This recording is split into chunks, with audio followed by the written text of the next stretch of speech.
Soyez bénis. Nous sommes heureux aujourd'hui de vous accueillir pour cette nouvelle émission. Tout est possible avec Jésus. La dernière fois, nous avons parlé ensemble de la guérison. Comment recevoir ta guérison, obtenir la guérison. Et nous avons vu également que la guérison était le plan parfait de Dieu pour ta vie. Alléluia. Nous avons vu que la maladie était la conséquence du péché et que la maladie était une œuvre du diable et que Jésus est venu pour détruire les œuvres du diable. Nous avons vu également que la guérison, elle s'obtient par la foi.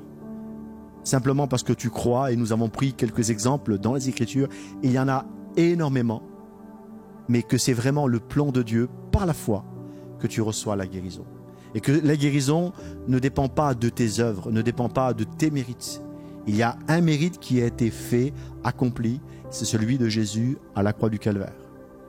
Et nous avons vu ensemble que Jésus à la croix du Calvaire nous a libérés de la malédiction du péché et de la maladie. Alléluia.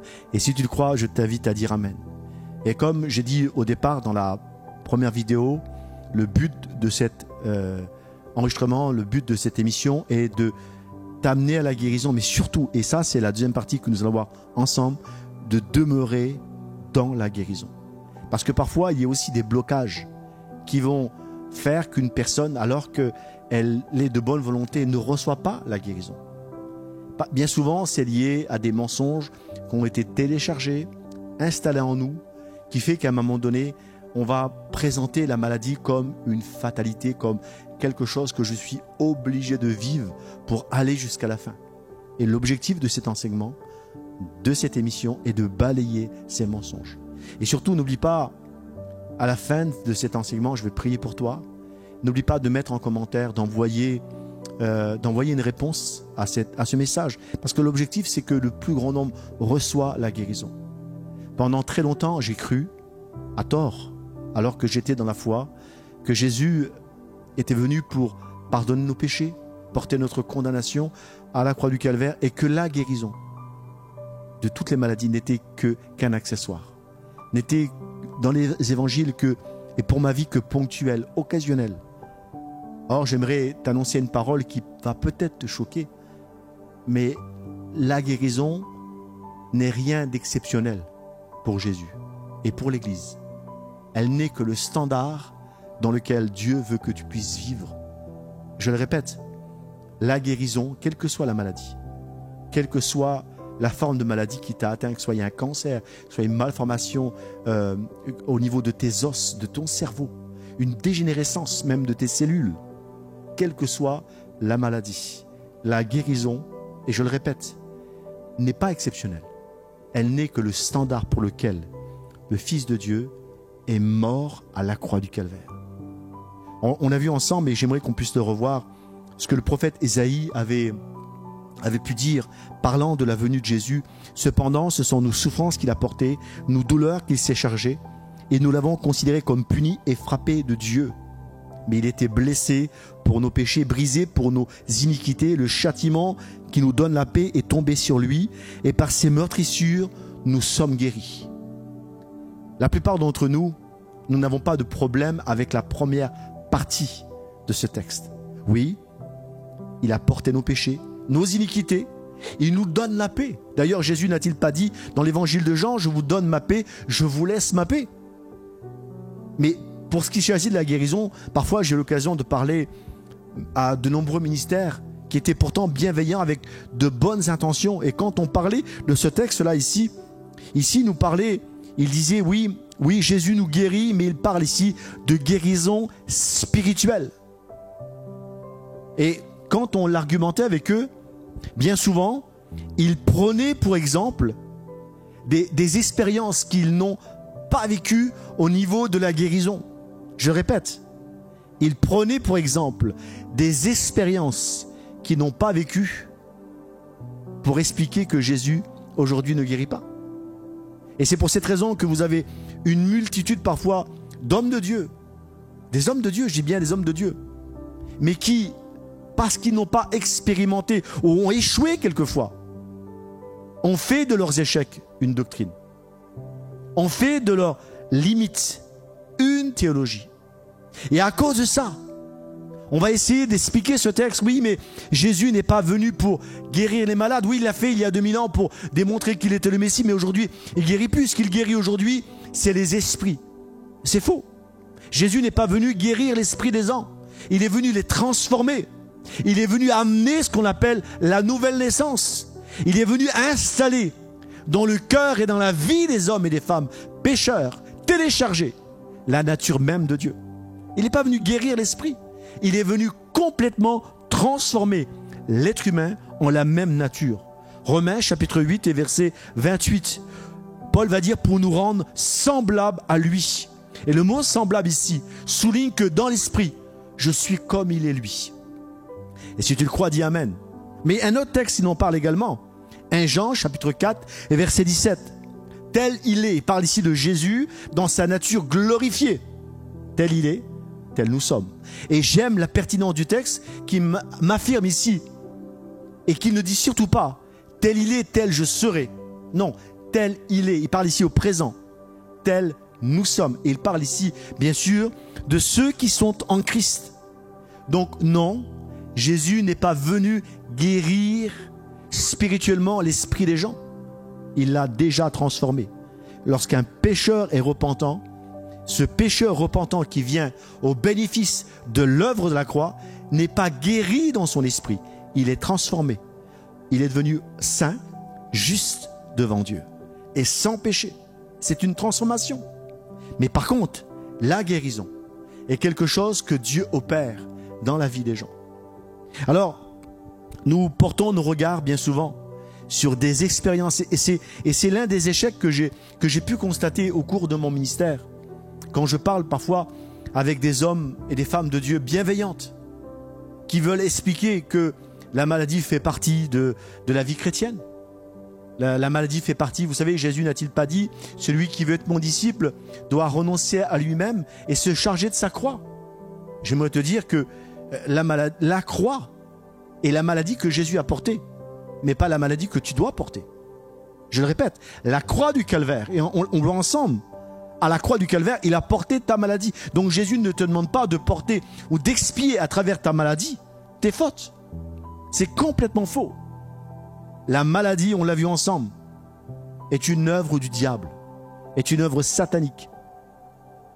Et bien souvent à cause d'une mauvaise compréhension et d'une forme d'ignorance qu'on voit dans la vie de certains croyants, même de certains ministères.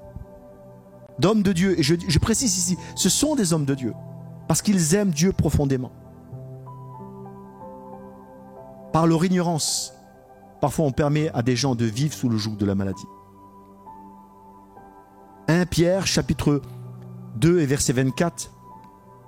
Pierre, reprenant les mêmes propos qu'Ésaïe, va dire ceci: lui qui a porté lui-même nos péchés en son corps sur le bois.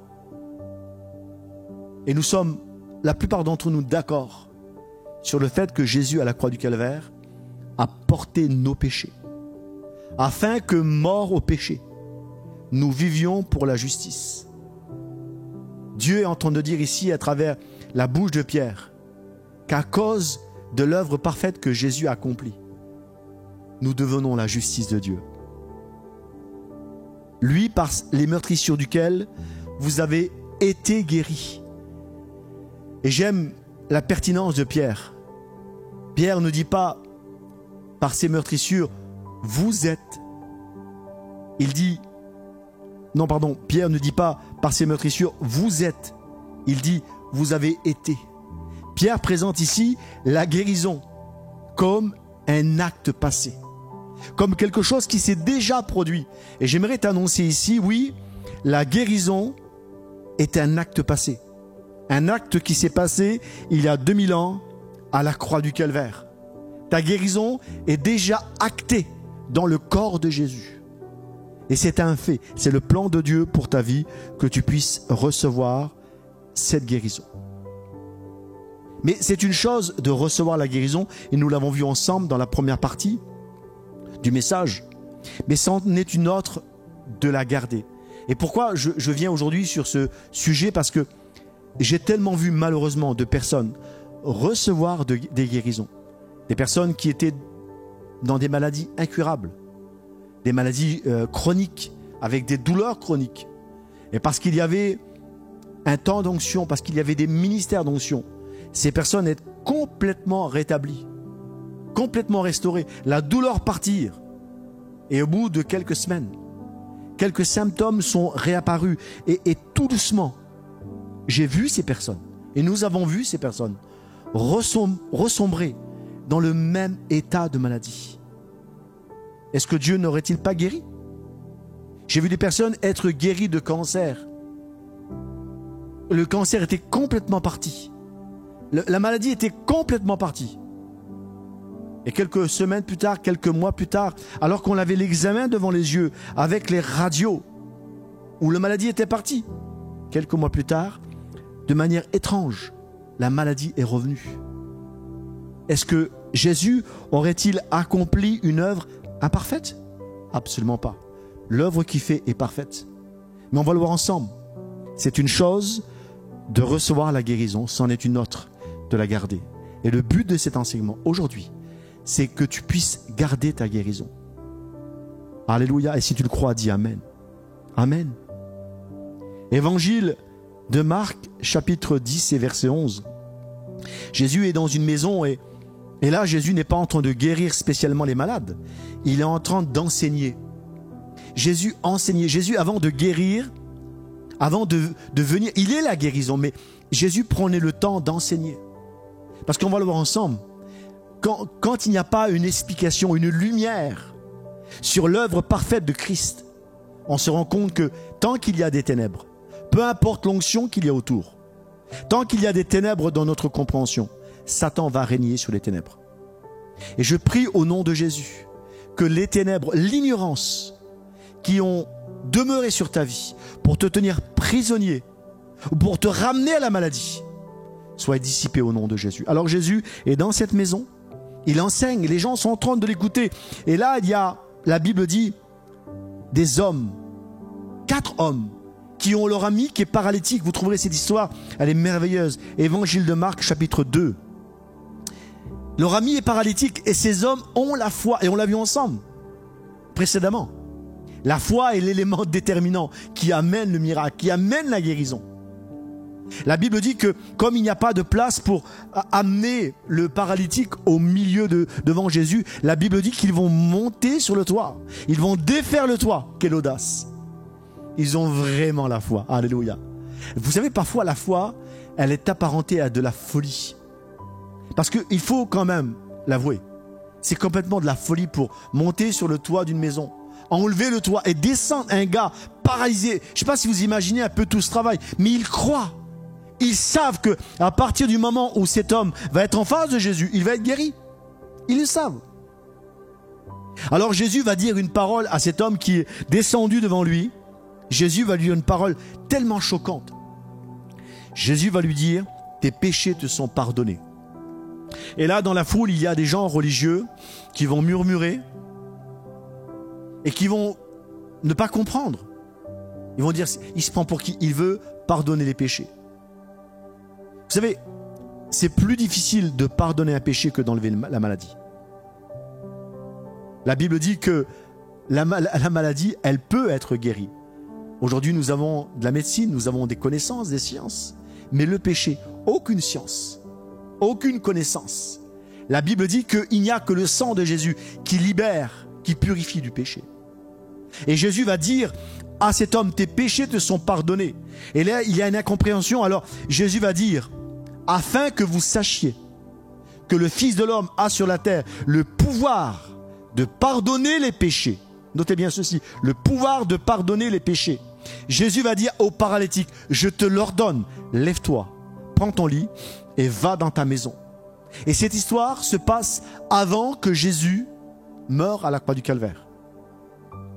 Cela souligne que avant même que Jésus meure et paye le prix pour la maladie et pour le pardon des péchés, il avait déjà le pouvoir de le faire. Mais lorsque Jésus meurt à la croix du Calvaire, non seulement il a le pouvoir, mais il a un droit légal sur le péché et sur la maladie. Jésus a un droit légal sur le péché et sur la maladie. Malheureusement, beaucoup s'arrêtent et ne reçoivent pas la guérison à cause d'un manque de foi. J'aimerais t'annoncer aujourd'hui, et c'est le but, c'est l'objectif de cet enseignement, que tu puisses non seulement recevoir, mais demeurer dans la guérison. Demeurer dans la guérison.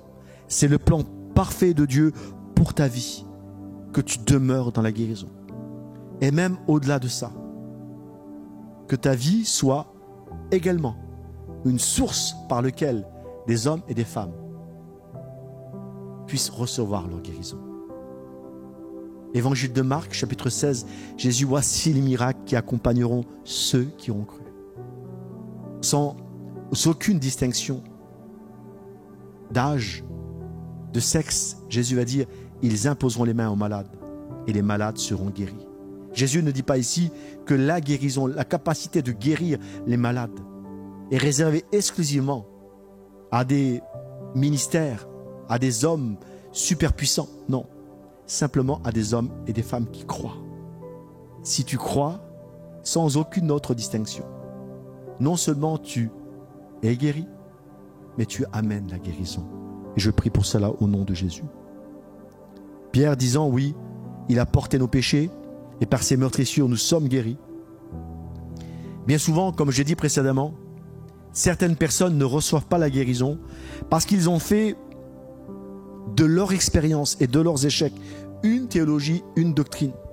Et l'un des drames que nous voyons, que j'ai vu dans l'église, c'est bien souvent où nous avons vu un homme, une femme de Dieu, quelqu'un de bien, tomber malade et ne pas recevoir sa guérison. Alors que nous avons prié pour lui. Et cette personne ne reçoit pas la guérison. Et cette personne peut demeurer dans la maladie. Et parce que nous regardons cette personne être malade et vivre avec cette maladie, alors que nous ne savons pas ce qu'elle a dans son cœur. Nous ne savons pas ce qu'elle a vécu. Et nous faisons de cette personne notre théologie. J'ai beaucoup de respect pour les hommes et les femmes de Dieu. Mais la Bible m'invite, écoutez bien, lisez ce verset avec moi. Hébreux chapitre 12 et verset 2. La Bible nous appelle à avoir le regard sur Jésus. C'est lui qui amène la foi. Et l'un des problèmes que nous avons, Église, c'est que parfois nous ne regardons pas à Jésus. Nous regardons à notre pasteur. Nous regardons à nos parents qui nous ont précédés dans la foi, qui étaient des hommes et des femmes de Dieu. Et parfois leurs échecs et leurs limites deviennent notre règle. Parce que nous portons nos regards. J'ai beaucoup de respect pour ces hommes et ces femmes, mais j'aimerais t'inviter aujourd'hui à porter tes regards sur Jésus. Et j'aimerais te poser une question. Est-ce que la Bible nous dit que Jésus a été malade? Est-ce qu'il y a un texte ou une allusion dans les évangiles où Jésus a été malade? Non. Et mon modèle, et le modèle que tu dois observer, c'est pas moi. C'est pas ton pasteur, avec tout le respect que j'ai pour lui. Le modèle que tu dois observer, c'est Jésus. Alléluia. Portez nos regards sur Jésus. Et c'est pas parce que d'autres personnes ont échoué avant toi que tu vas échouer. Je proclame cette parole sur ta vie, alléluia. Tu es né, alléluia, pour être un moyen de guérison et pour recevoir cette guérison, alléluia. Alors, il y a des personnes qui reçoivent la guérison, mais on l'a vu ensemble, j'en ai parlé précédemment, des personnes qui malheureusement rechutent dans leur maladie. Et nous l'avons vu que si la guérison, elle s'obtient par la foi, on l'a vu dans Marc chapitre 9, Actes chapitre 14, que la guérison s'obtient par la foi ou par l'onction de quelqu'un qui a la foi. Demeurer dans la guérison, c'est aussi demeurer dans la foi. Et c'est pour cette raison que la chose que le diable va attaquer dans ta vie, c'est la foi. Pourquoi Satan attaque ta foi? L'apôtre Paul va dire ceci à Timothée, 1 Timothée chapitre 6 et verset 12. Combat le bon combat de la foi. Paul est clair sur ce sujet. Il n'y a qu'un seul combat.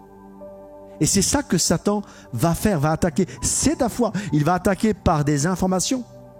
En fait, lorsque tu retombes malade après avoir reçu la guérison, c'est simplement que tu as laissé ta foi être affectée par des flèches C'est pour cette raison que dans Éphésiens, chapitre 6 et verset 16, notez bien ceci, c'est important, que l'apôtre Paul dit « Prenez le bouclier de la foi pour éteindre les flèches, les traits enflammés du malin. » Pourquoi? Parce que alors que tu marches dans la guérison, alors que tu marches dans la bénédiction, d'un seul coup, il y a une information qui vient à ton oreille qui te dit « Ah, dans ta famille, ton père avait des problèmes cardiaques, ton grand-père avait des problèmes cardiaques. Est-ce que toi, tu n'aurais pas à nouveau des problèmes cardiaques ?» Et là, tu commences à croire cette information. C'est une flèche. Alors que Dieu avait déjà déclaré ta guérison et ta santé. Et tu te rends compte qu'à un moment donné, tu tombes malade. Tu attrapes ces problèmes cardiaques alors que tu n'étais pas censé l'avoir. Il s'agit ici d'une flèche. D'autres personnes ont été guéries, parfois même de cancer, de tumeurs. La maladie est complètement disparue. Ils ont reçu cette guérison par la foi ou par l'onction de quelqu'un qui avait la foi. Et alors qu'ils marchent dans la vie, à un moment donné, ils ressentent une douleur à l'endroit où il y avait la maladie. Et là, une flèche arrive. Et cette flèche te dit, tu penses vraiment que tu as été guéri? Et là, tu commences à raisonner et à dire, je pensais que j'avais été guéri.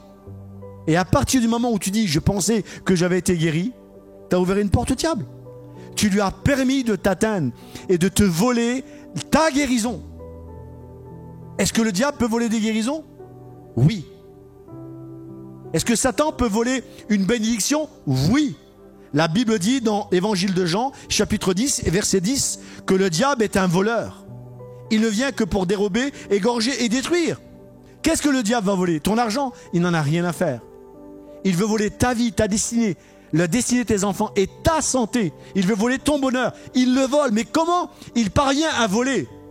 Vu qu'il ne peut pas t'atteindre, il envoie des flèches. Il envoie des flèches qui attaquent ta foi et qui martèlent ta foi encore et encore et encore.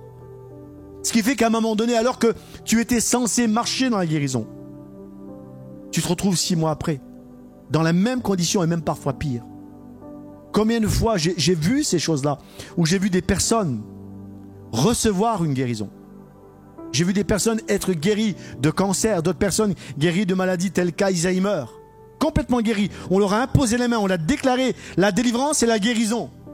Quelques mois plus tard, quelques semaines même plus tard, ces personnes venir avec un diagnostic, la même maladie est revenue. Une incompréhension. Et dire, mais je croyais que Dieu m'avait guéri. À partir du moment où tu dis je croyais, ça veut dire que tu ne crois plus. Donc tu ne marches pas dans la guérison. Tu ne marches plus dans la guérison. Le vrai problème n'est pas la maladie. C'est ta foi qui a été polluée par des informations diaboliques. Je prie au nom de Jésus que cette parole aujourd'hui te permette de rester et de demeurer dans la guérison. Sans citer de lieu, de date, ni de personne. Un jour, on prie pour une personne qui était atteinte par un cancer généralisé. On prie pour cette personne et cette personne est complètement guérie. Complètement guérie. Elle marche dans la guérison, elle va à l'église. C'était une personne qui était croyante. Cette personne aimait le Seigneur. Et cette personne, quelques semaines, quelques mois plus tard, ressentir une petite douleur. Alors, elle va au médecin, faire les examens. Et là, toute la maladie était revenue. Qu'est-ce qui s'est passé? Une incompréhension totale. Et quand tu parlais avec cette personne te disait « Je croyais ». Elle parlait de sa foi comme au passé. Je pensais que Dieu m'avait guéri. Des flèches sataniques. Je prie au nom de Jésus que tu puisses prendre le bouclier de la foi, basé sur les informations, sur la parole de Dieu, pour que tu puisses demeurer dans la guérison. Oui, Satan est un voleur. Évangile de Matthieu, chapitre 13 et verset 19. Vous connaissez certainement cette parabole. Il parle du semeur qui vient amener sa semence sur des terrains différents. Écoutez bien cette histoire. Reste encore connecté jusqu'à la fin. Parce que cela va te permettre de demeurer dans la guérison. La Bible dit que l'homme va jeter la semence dans son champ, une bonne semence. Et la Bible dit que des oiseaux viennent voler la semence. Évangile de Matthieu, chapitre 13 et verset 19. Jésus dit que les oiseaux, c'est le diable, qui viennent voler la semence par peur que la personne qui a reçu cette semence comprenne. En fait, ce que Satan vient voler dans ta vie, c'est la parole, l'information.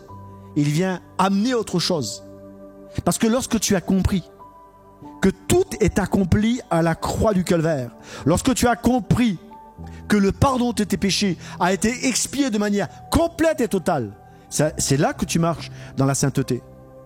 Mais quand tu as compris que même à la croix du calvaire, ta maladie, tes maladies ont été clouées dans le corps de Jésus, eh bien à ce moment-là, non seulement tu reçois la guérison, mais tu marches même dans la santé. Le standard pour ta vie, c'est la santé. Le standard pour ta vie, c'est de manifester la guérison. Le diable vient, il veut voler. Et comment garder la guérison? C'est le sujet de ce message. Dans le message précédent, j'ai parlé de recevoir. Dans ce message, comment garder la guérison? C'est d'abord recevoir la parole, mais garder la parole. Et c'est lorsque je garde la parole, ce que Dieu a dit. La Bible dit que la foi vient de ce qu'on entend. Le problème, c'est qu'il y a une multitude d'informations autour de toi qui te parlent des symptômes de maladie, des diagnostics de médecins que je respecte, qui t'annoncent des maladies génétiques, familiales, et qui te présentent même des bilans de santé négatifs sur ta vie, qui viennent affecter ta foi. Garde la foi. Si Dieu a déclaré sur ta vie la guérison, peu importe le diagnostic des médecins que je respecte, si Dieu a déclaré la santé sur ta vie, tu vas marcher dans la santé, au nom de Jésus. Avoir la foi en la parole plus que dans les symptômes, parce que les symptômes aussi nous parlent. Les symptômes aussi, il y a quelque chose qui vient, d'un coup on a le nez qui coule, on dit tiens, j'ai un rhume qui vient, alors que quand tu commences à déclarer la parole de Dieu, la maladie part. Tu n'as pas besoin d'espérer être guéri. Tu as simplement le fait de croire que tu es guéri. Et cela ne s'opère pas selon ce que tu ressens ou ce que tu vois. Et ça, c'est important, c'est mon dernier point. Demeurer dans la guérison n'est pas le fait parce que je ressens une douleur ou pas, et le fait parce que je crois simplement ce que Dieu a dit. Je crois ce qu'il a dit, indépendamment de tous les diagnostics des médecins que je respecte. Je crois. Je crois que cette œuvre est parfaite et que toutes ces informations sont des flèches du diable sur ma vie. Si il t'a été fait selon ta foi pour la guérison, il te sera fait selon ta foi pour rester dans la guérison. J'aimerais prier pour toi maintenant dans le nom de Jésus. Que tu puisses non seulement recevoir à l'écoute de ce message la guérison, mais rester dans la guérison. Et ce message t'a parlé, alors n'hésite pas à mettre un commentaire. N'hésite pas à le dire, oui, j'ai été guéri. Seigneur, je prie maintenant dans le nom de Jésus pour l'homme et la femme qui écoutent ce message. J'appelle, Seigneur Dieu, sur cet homme et cette femme, Seigneur, la guérison, Seigneur. Seigneur, la révélation du miraculeux sur sa vie, afin qu'il puisse et qu'elle puisse marcher dans la guérison et dans la santé, à cause de l'œuvre parfaite que tu as accomplie pour elle et pour lui à la croix du calvaire. J'ai prié dans le nom de Jésus-Christ. Amen. Amen. Soyez bénis.